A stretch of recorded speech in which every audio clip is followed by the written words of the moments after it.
Climate change एवं तार संगे संगे प्राकृतिक विपर्य एवं प्रकृतिर बहुत समय तार पूर्व अनुमान रो विपरीत व्यवहार ताकू नहीं सारा पृथ्वी रे जो मंथन होउची एवं प्राकृतिक विपर्य को सामना करिबारे जो नुआ नुआ कौशल सारा पृथ्वी खोजुची से क्रम रे भारत वर्ष रे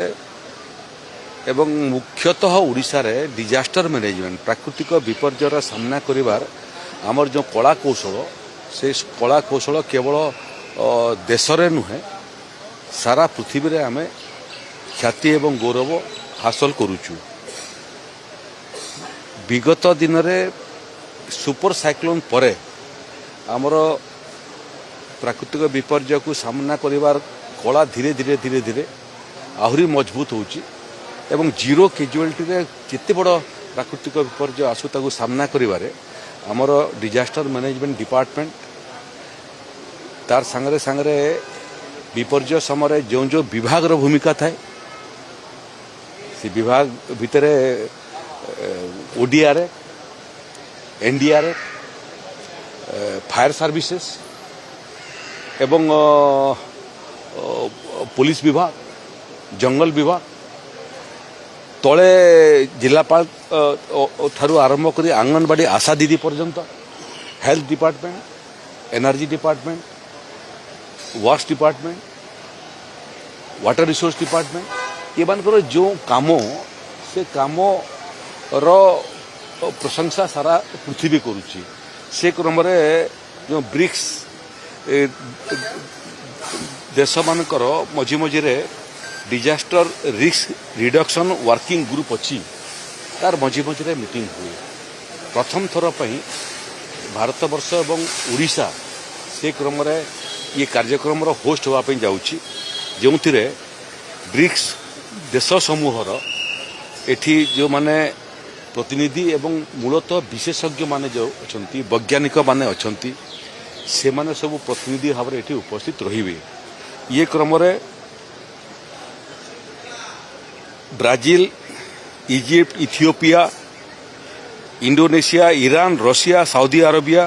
दक्षिण आफ्रिका यूएई एवं चाइना भलिया देशर विशेषज्ञ प्रतिनिधि माने सब उपस्थित रहिबे एवं 3 दिन धरिकरी 3, 4, 5 आसंता मास 3 दिन धरिकरी पुरी रे मानस मंथन हबो बैठक हबो एवं परस्पर भितर जो अनुभव एवं अनुभूति तार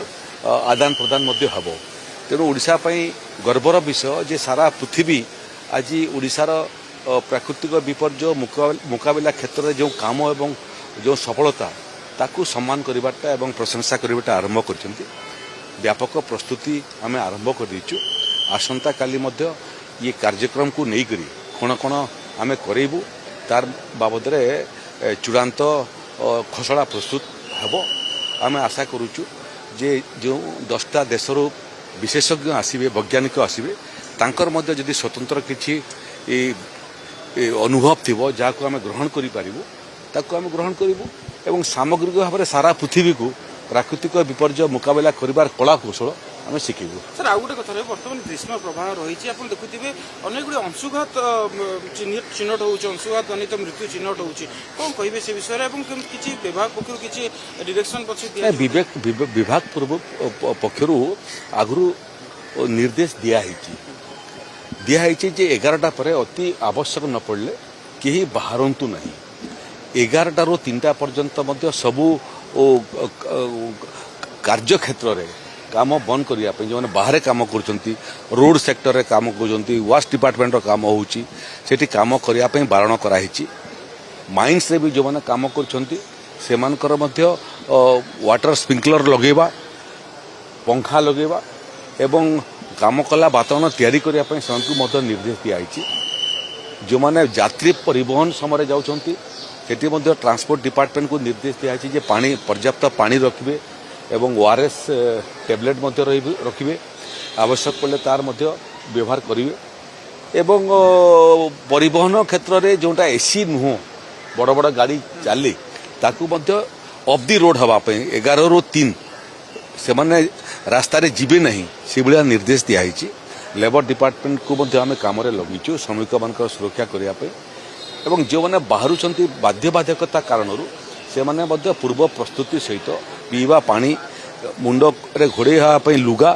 ଓଦା ଲୁଗା ହେଲେ ଆହୁରି ଭଲ କଳା ଚଷମା ଏସବୁର ବିହାର କରିବା ପାଇଁ ମଧ୍ୟ ପରାମର୍ଶ ଦିଆହେଇଛି। ଗୁଡ଼ିଏ ରିପୋର୍ଟ ଯେଉଁଟା ଆସୁଛି ସେଟା ପ୍ରକୃତରେ ପୋଷ୍ଟମର୍ଟମ କଲା ପରେ ଯାଇକି ଜଣାପଡ଼ିବ ଯେ ଅଂଶୁଘାତ ଜନିତ ମୃତ୍ୟୁ ନା ଅନ୍ୟ କୌଣସି କାରଣରୁ ମୃତ୍ୟୁ। ପ୍ରାକୃତିକ ବିପର୍ଯ୍ୟୟ କହିଲେ ଆମେ ଅଂଶୁଘାତ ଗୋଟେ ପ୍ରାକୃତିକ ବିପର୍ଯ୍ୟୟ, ବନ୍ୟା ବାତ୍ୟା ପ୍ରାକୃତିକ ବିପର୍ଯ୍ୟୟ ଏସବୁରେ ଯେଉଁମାନେ ମୃତ୍ୟୁବରଣ କରନ୍ତି ତାଙ୍କୁ ଆମେ କ୍ଷତିପୂରଣ ଦେଇଥାଉ। ସାପ କାମୁଡ଼ା ଠୁ ଆରମ୍ଭ କରିକରି ଆପଣଙ୍କର ବଜ୍ରପାତ ରେ ମଧ୍ୟ ଆମେ କ୍ଷତିପୂରଣ ଦେଇଥାଉ। କିନ୍ତୁ କ୍ଷତିପୂରଣ ଦେବା ପୂର୍ବରୁ ଥରେ ଆମେ ପରୀକ୍ଷା ନିରୀକ୍ଷା କରିଥାଉ ଯେ ମୃତ୍ୟୁର କାରଣ କ'ଣ। ଏବେ ଯେଉଁ ଯେଉଁ ଅଂଶୁଘାତ ଜନିତ ସନ୍ଦେହ କରାହେଉଛି ତାର ପୋଷ୍ଟମର୍ଟମ କରିବା ପାଇଁ ନିର୍ଦ୍ଦେଶ ଦିଆଯାଇଛି। ଜିଲ୍ଲାପାଳମାନେ ଏଟାକୁ ନିଜେ ତଦାରଖ କରୁଛନ୍ତି। ଯଦି ପୋଷ୍ଟମର୍ଟମ ରିପୋର୍ଟରେ ଏଇଟା ଅଂଶୁଘାତ ଜନିତ ବୋଲି ରିପୋର୍ଟ ଆସେ ଆମେ 24 ଘଣ୍ଟା ଭିତରେ ସେମାନଙ୍କର କ୍ଷତିପୂରଣ ରାଶି ତାଙ୍କ ପରିବାର ପାଖରେ ପହଞ୍ଚିବ। କେତେ ସାର ସଂଖ୍ୟା ବର୍ତ୍ତମାନ ପହଞ୍ଚିଛି ବିଶେଷ ସଂଖ୍ୟା ଆସିନି, ଏମିତି ଚିନ୍ତାଜନକ ସଂଖ୍ୟା ନୁହଁ କିନ୍ତୁ ଜୀବନଟା ବହୁତ ମୂଲ୍ୟବାନ। ଗୋଟିଏ ଜୀବନ ଗଲାବେଳେ ମଧ୍ୟ ଆମେ ବ୍ୟଥିତ ହେଉଛୁ, ଚିନ୍ତିତ ହେଉଛୁ। ଜଣେ ରାଜସ୍ୱ ବିଭାଗର ଆର୍ଆଇଙ୍କର ମଧ୍ୟ ଦେହାନ୍ତ ହେଇଛି କିନ୍ତୁ ସେ ଦେହାନ୍ତ ହେଲେ ବାହାରେ ନଥିଲେ,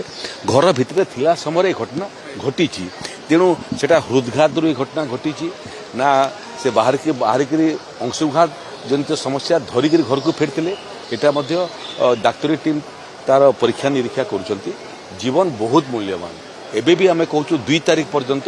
ଏଭଳିଆ ଅସ୍ୱାଭାବିକ ପରିସ୍ଥିତି ରହିବ। ତେଣୁ ନିଜକୁ ସମସ୍ତେ ନିଜେ ନିରାପଦରେ ରହନ୍ତୁ। ବୟସ୍କ ଲୋକ, ମହିଳା ଏବଂ ଶିଶୁମାନଙ୍କୁ ଏ ସମୟରେ ତ 11ଟା ପରେ ଘରୁ ବାହାର କରିବା ପାଇଁ ଦିଅନ୍ତୁ ନାହିଁ। ଅତି ଆବଶ୍ୟକ ନ ପଡ଼ିଲେ ଘରୁ ବାହାରନ୍ତୁ ନାହିଁ।